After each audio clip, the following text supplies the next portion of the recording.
So good morning, everyone. Thank you for joining Exigent's first New York City event, The Evolution of Legal Services. I'm glad you found time in your schedules to join us this morning. I'm Keisha Carter. I'm the Vice President of Business Development, where I lead Exigent's New York office. And today, I'm going to moderate a discussion with our panelists about the evolution of legal services and the impact on the legal profession. How is the practice of law being changed by technology? Legal professionals, outsourcing. In 5 years, what will the legal landscape look like? Today, we hope to answer some of these questions and have a robust discussion about the issues. So let's meet our panelists. We're pleased to have both Laura Kibbe and David Kinnear join us this morning. Both Laura and David are well-versed in the areas of legal services and technology, and I'm glad they're here to share their valuable insights with us. Although Laura's not here yet, I'm going to still give her bio, and then I'll give David's bio. Laura Kibbe is of counsel in Morgan Lewis's e-data practice. E-data is an innovative practice founded by Morgan Lewis to address the impact of electronic data on business and legal strategies. Prior to joining Morgan Lewis, Ms. Kibbe was Managing Director of Expert and Professional Services at Epic Systems in New York, where she started the document review and professional services organizations. David Kinnear, who's here, presently consults as Managing Director and Senior Advisor to Greenpoint Legal, assisting the organization with its expansion in the legal and compliance marketplace. David is a co-founder and board member of Cyclex, a cloud-based legal process automation technology. He's the former founder and chairman of the Global Sourcing Council. Just to kind of start the discussion. One of the things that we found is it seems that the legal market is rapidly changing the way business is done, and it also seems legal services is playing a very large role in this change. What would you say has changed in the last 5 years? I would summarize it in one word. Let's try not to get too much feedback here. I would summarize it in one word, and that's the marketplace. And I say that in its broadest sense. I think that would encompass the downturn in the financial markets to the degree that that occurred. I think that had a game-changing consequence for many industry sectors, including legal for sure. And the second thing is technology. So you have a sort of convergence of issues. You have economics and technology. So the fact that I have a 4S, which I guess is very old-fashioned at this point, but an iPhone 4S, we use and have expectations of technology now that we didn't have even 5 years ago, and it's absolutely rampant.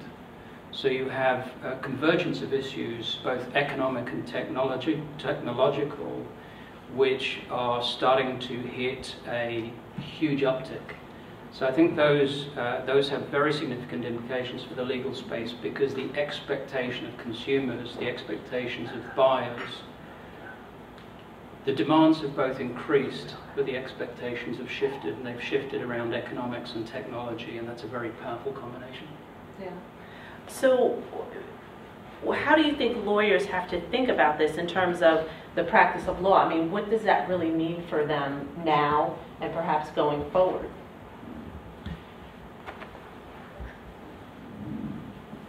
I think there's as a lawyer myself, I studied law in the UK, went on to become a UK barrister, and it was very commonplace then, as it remains now, to talk about the practice of law almost like a calling.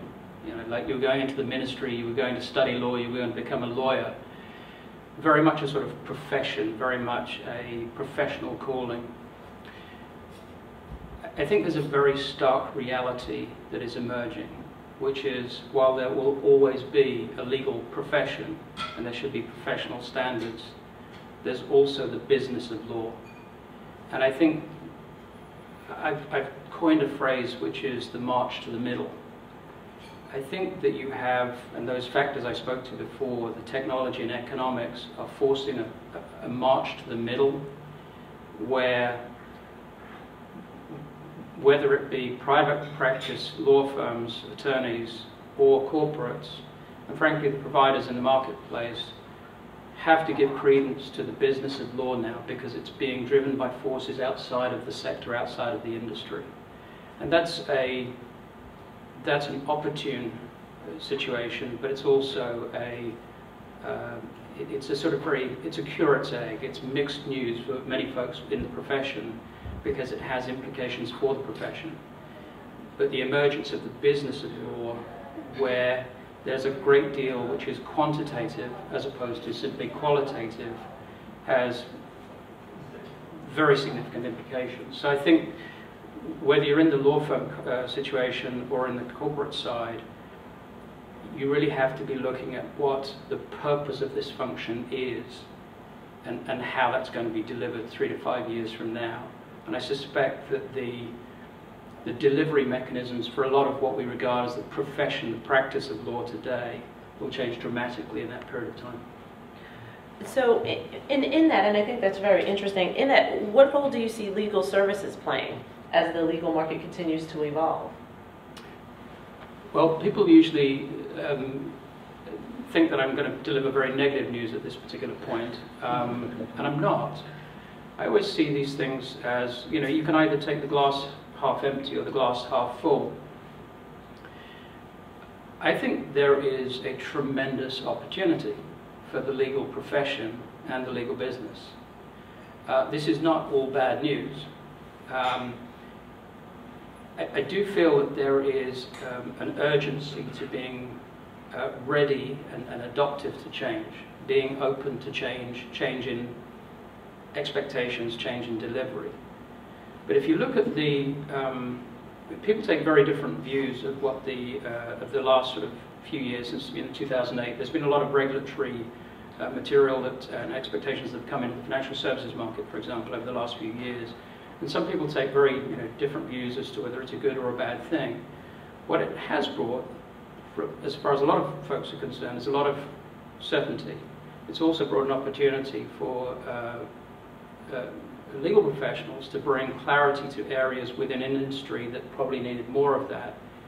And with the advent of technology as well, things like contract analysis, you have a bridge for the legal profession to be able to show commercial value for what lawyers are often doing. Short way of saying that whereas legal before has often been a sort of a back office, a hidden function, these types of issues, technology, regulation, commercial visibility of information, are providing a platform for the legal professionals to come front and center on the stage. The ability to help commercial directors understand key terms within contracts, not just that they have 500,000 contracts around the world, that's interesting, but understanding what your pricing is, understanding what your limitations are, understanding what the renewals are, that's commercially relevant information, and technology makes that sort of thing more possible. Regulation, compliance has been a fantastic mandate for the legal profession to come to the table and provide clarity. So it's not all bad news. Well, one thing I think that's not commonly discussed is the difference between services and technology, or a combination of both. Do you think there's a general understanding of what those differences are and how these may work together?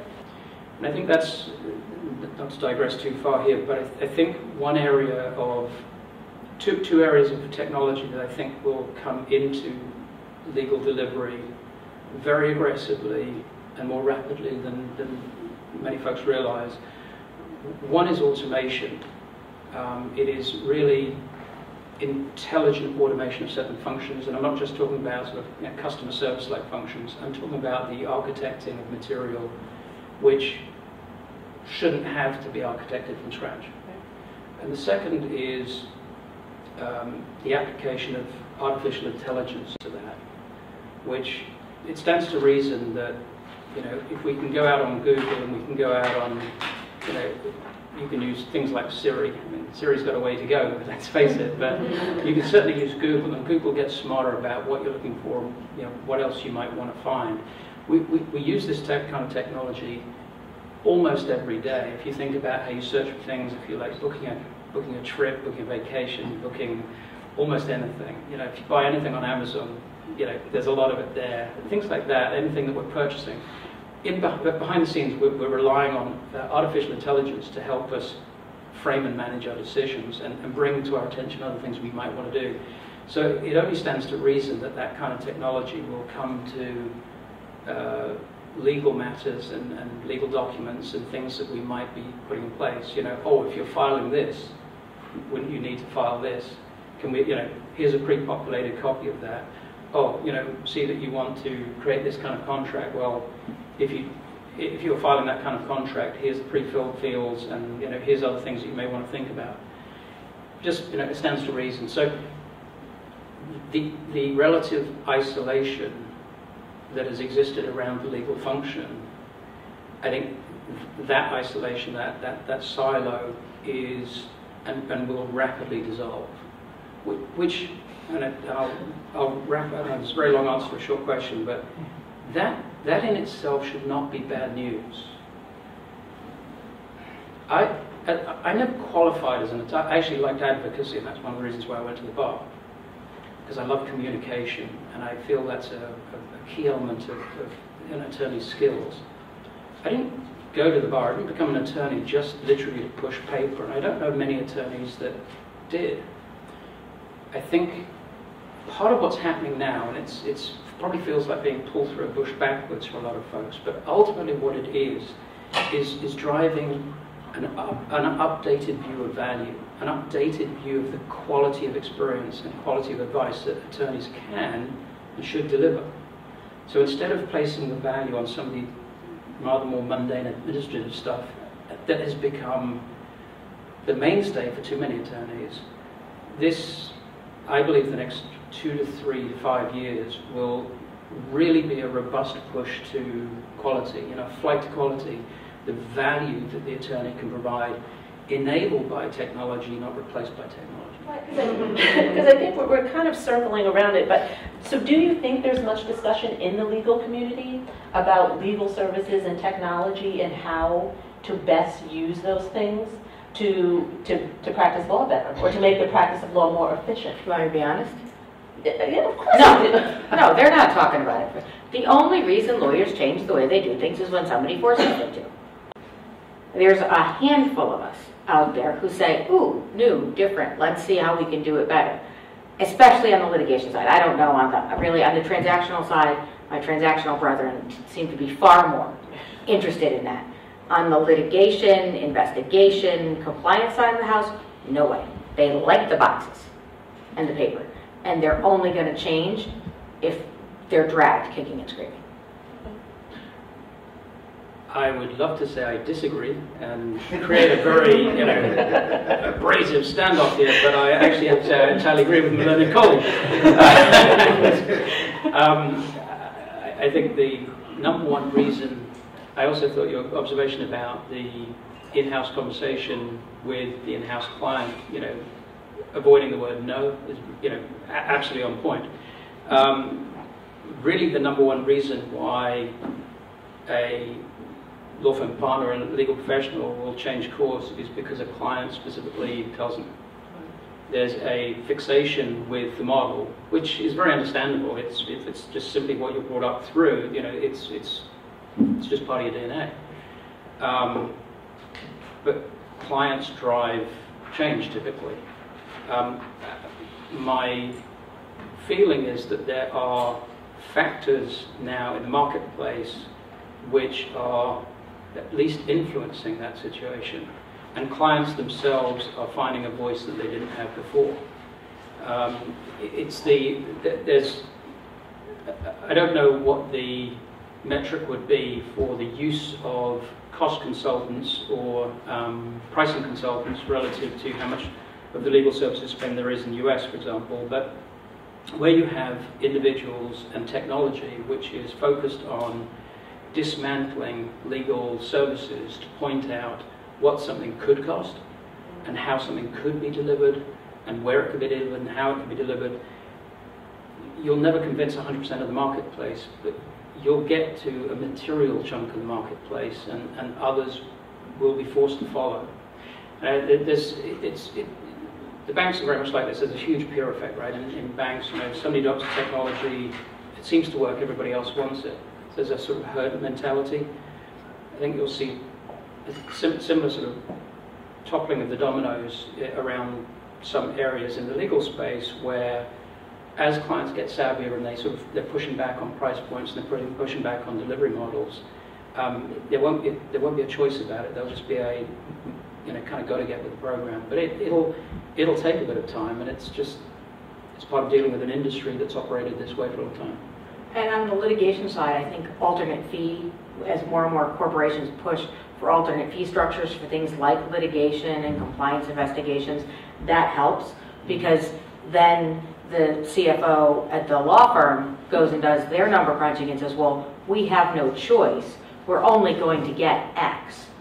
So what can we do to keep our costs down? And that's probably the one thing, rather than even more so than clients saying, you have to do it. It's when you get to a fixed fee and it actually is about the check that's going to come in the front door, and those profits per partner. I mean, at the end of the day, that is the business model for a law firm.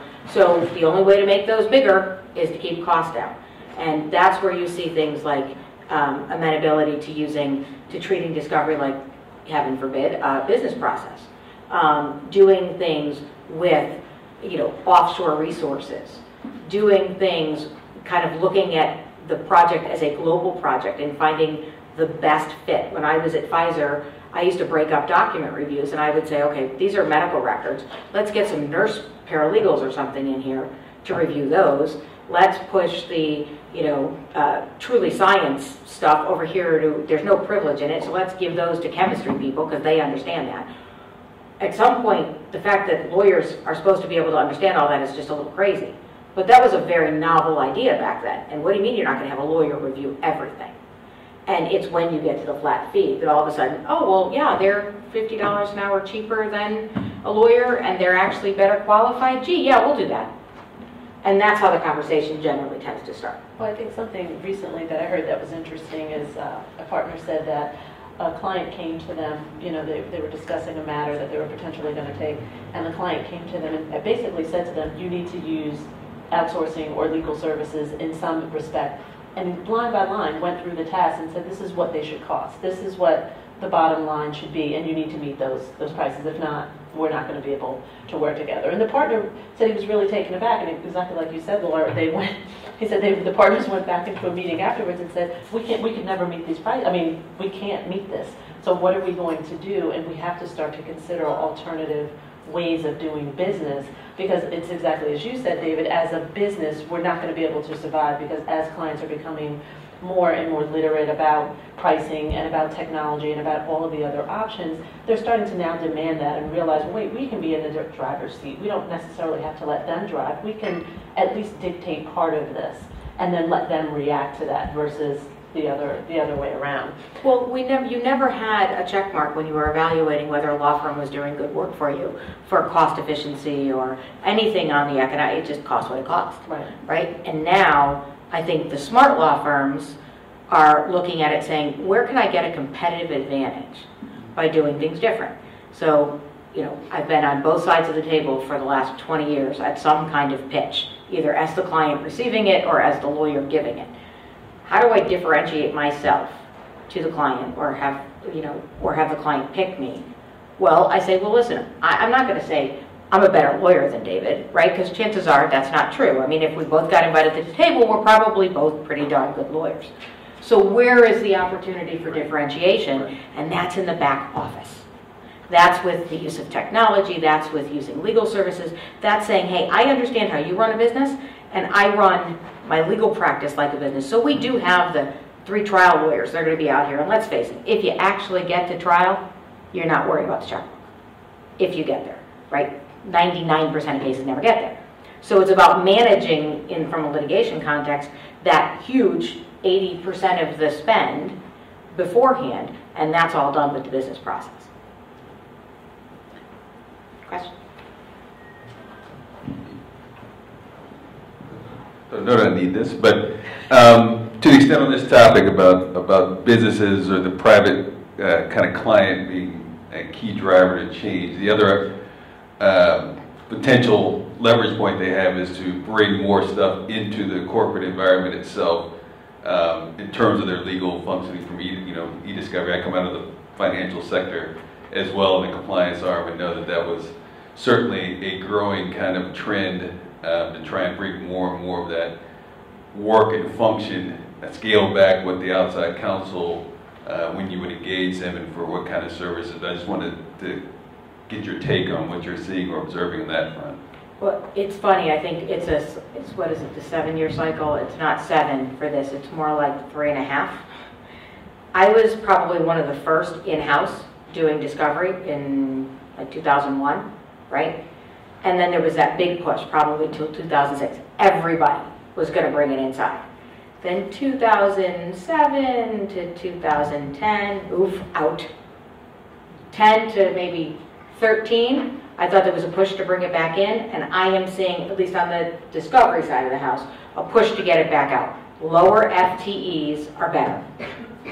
From an in-house perspective, let's partner with legal services firms and law firms and everything to package flat fees and all of that because they don't want the FTEs inside the corporate firewall. That's what I see now with most of my clients. So where do you think technology is most commonly used now? I mean, we're saying there's a small percentage, I think, that have easily adopted it. I think there's a middle group that's looking at it, trying to determine how do we best use it. I mean, would you say e-discovery, I think, is probably at the top of the list in terms of that. But what about document review, which is part of e-discovery, and contract management, or maybe other areas that you can think of? Well, from a document review perspective, I mean, people forget about the paper today. It's like, oh yeah, there's paper. We forgot about that. Because everybody does everything online. Is there development of the technology in the industry? If you look at it, no. I mean, for a few years there was all the new tools coming out of the market and who could have the best feature and the new bell and whistle and all of this stuff. Now they're pretty much all the same. I still have a laundry list of, could you please make it do this, that nobody seems to want to build for me. So it's gotten to that. I think that part of the technology is in a very mature place. Right now it's all about business decision. I'm not going to put developers on something that 10 of you are asking for. And since the masses are quite fine leaving the technology the way it is, I'm going to leave it. Where on the discovery side I think there is room is all of the artificial intelligence, the predictive coding technology. It's becoming more mainstream. The algorithms are starting to be sort of kind of understood by lawyers, even though we didn't go to, stat school, and recall and precision and all of that. So that's where I see the opportunity. So it'll be inside a platform, a doc review platform, but what other tools can you marry with that document review platform to do accelerated analytics and change the workflow of how you're doing it? That's kind of my take on where we're going to see the most developments technology-wise. I think the word workflow there is, I take that as my segue, because I think part of what I see very, very clearly, and I hear the term workflow used now routinely in the marketplace, is not how does legal sit out here independent of the organization, but how is that value or that knowledge fed into what we actually do.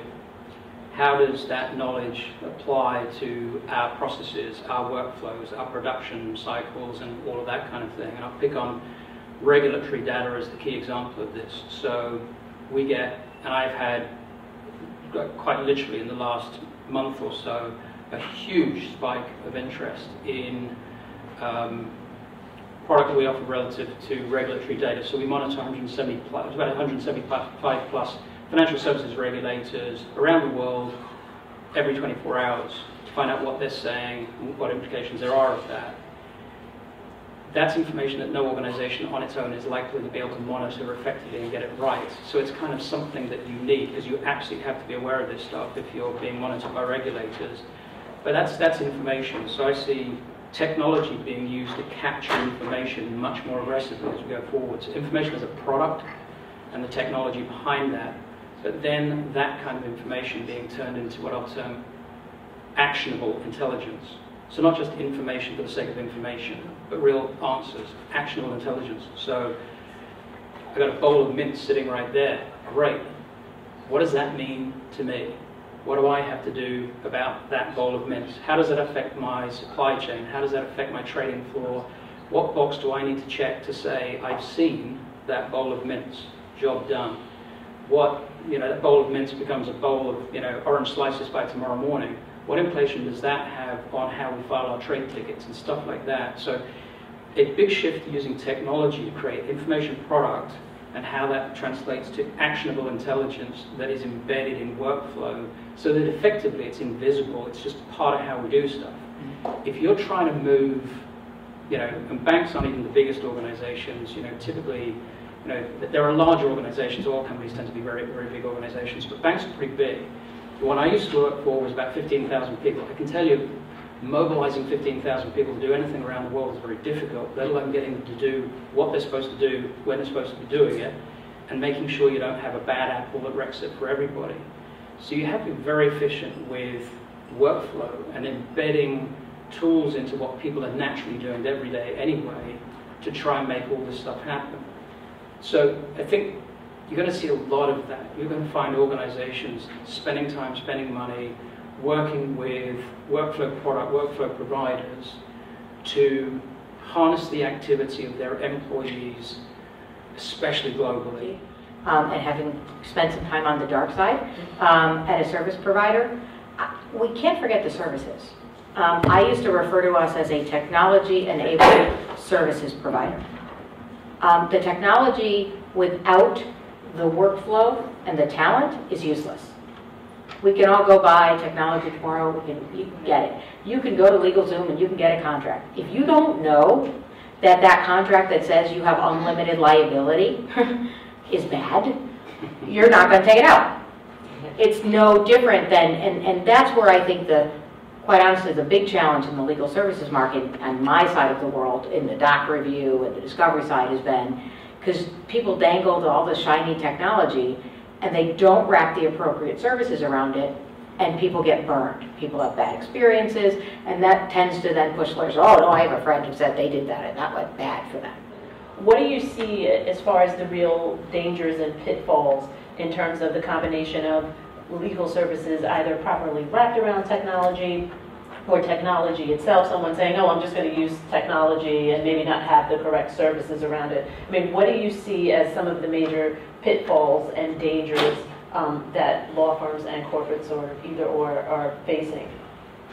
Well, on the discovery side of the house, I'll say that none of this technology is easy. It's not, some people I guess wouldn't think Microsoft Word is easy either, but you don't just generally go onto these tools. You don't pick up a predictive coding tool and say, aha, let's go start, and we'll press buttons.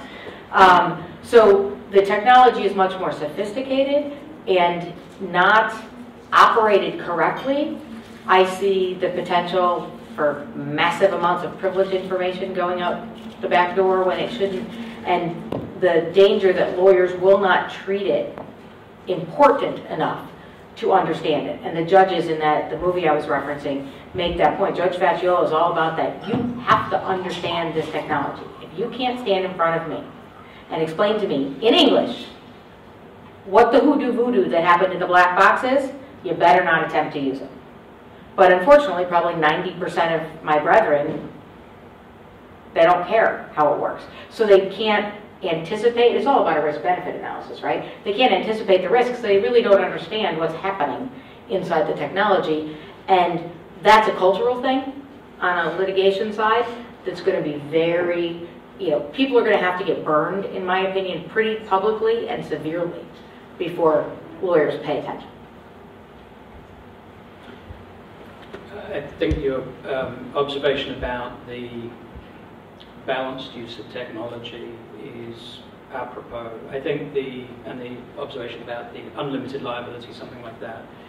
I think the uneducated, uninformed use of technology is certainly can be risky.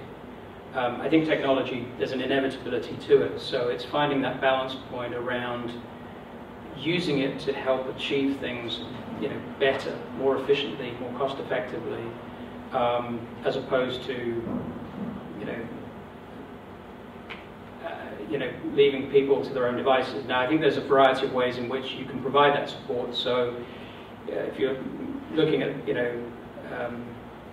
purely online delivery of services, I think with the amount of knowledge that has been captured and gained, and the role of artificial intelligence in this, I think there is now such a robust way to deliver those knowledge prompts that it starts to take care of some of those issues. So I certainly don't see the sort of online automation of law transactions. I don't see that sector slowing down at all.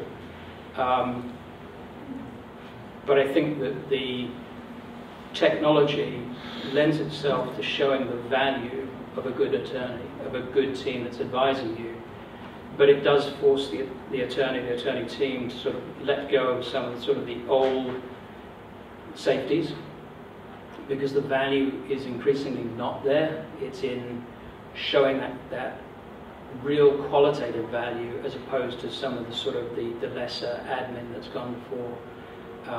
It's a new environment. As I say, I think for attorneys that really are focused on expertise and qualitative value add, I think the future is perfectly fine. Where I see where there may be a fear of technology is where it disrupts parts of the industry that have sort of clung on to transactional types that are of limited value. They have to happen, but they're fundamentally of limited value. And I think the price point on those is just going to keep coming down. So in wrapping this up, my question to both of you is, where do you see in 3 to 5 years, what do you think legal practice will look like? I think you're going to see a virtual law firm is not a new concept. I think you're going to see a virtual legal team. And it's going to be much more than law firms all coming to the table. You're going to have service providers, you're going to have law firms, you're going to have accounting firms, experts, all comprising kind of from wherever you are at some fixed cost. And that's how matters are going to be approached. And I believe that everybody on the team will be judged. So if your legal service provider is horrible, it's going to reflect on the team. If your lawyer is horrible, cost efficiency or substantively, it's going to reflect that on the team. And it's going to actually push us to work more collaboratively together, use technology if any of us want to make any money at the end of the day, and to keep the client at the end of the day, because that's goal number one, no matter which side of the triangle V, whatever you want to call it, is client protection. I would agree. I think you'll see much more pervasive use of technology, not only in the delivery of services, but in the way in which the organization operates and interacts with the client. So to your point about virtual law firm, absolutely. The major consulting companies figured out long ago that putting people in offices is a very, very expensive business when you're talking about places like New York and Chicago and London. And they moved to effectively the virtual model and the hoteling model, years ago, and it makes for a much more efficient model now. That's rough news for many attorneys, but I think you're going to see, somebody will break the code, and it will happen. The move to much more of a virtual environment, but not virtual reality as in wearing those goggles, but the virtual environment, much more mobility, but also technology being used as much more of an ecosystem within which people operate, cooperate, and have accountability.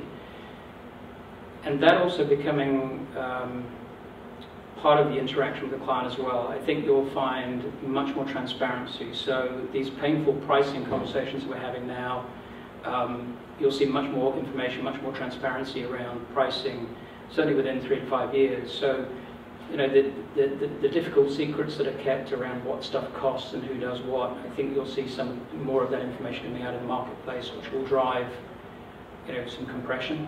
Right. And I've touched on automation. I think you will see a push to automate. The last flavor is, and this has been a sort of real chestnut in the, whatever you want to call it, the alternative legal services industry, LPO, etc. In the UK, and this was radical enough, in the UK there was deregulation. So if you looked at the UK over the last 2 or 3 years, there has been a sea change that's occurred relative to what a law firm even is, and what it can be, ownership, non-partner ownership of law firms and things like that. So looking at a law firm not just as a sort of a partnership of qualified individuals, but looking at it much more from a sort of business and investment perspective. And people have said, well, that will never happen in the US. And it may not. The powers that be, the institutional forces around the protection of what is considered to be law today are very, very strong. I would say that the US is far more conservative in that regard even than the UK was, and that's really saying something. So we approached it when I joined Morgan Lewis 5 months ago. Crazy idea lady said, hey, we need to set the trend. We need to do this. We issued our press release 2 weeks ago that Exigent is officially our back office for reviews that make sense. So we can provide an end-to-end service, all transparent to the client, but let the client decide. So if the client says, listen, I love you, but I don't need my review done in New York City. Or I need this custodian done in New York City, and these are not important custodians, or less risky, or however you draw the line. The ability to bring to the client the opportunity to do things, put the pieces together the way they want, instead of the way the firm thinks they should want, I think is going to be the wave of the future. At least that's what I told firm management, so we'll see. Absolutely, and I think that partnership is the wave of the future, and I think it is what you're going to see more and more. There are large firms out in the Midwest that are also doing similar things and trying to look at different ways, not only of doing business, but also they need different ways to drive revenue, because at this time the practice of law is changing, and the clients are becoming more demanding and becoming more savvy. So firms have to start to look at their business model and say, okay, how do we keep practicing law, but also keep revenue coming in, keep partners happy? And so I think you're going to see a lot more partnerships that are similar to the Exigent Morgan Lewis partnership. But I'd like to thank you both for coming here and speaking today. I think this was a really great conversation. I think we'll hear more about this in the future. I think there'll be a lot more conversation.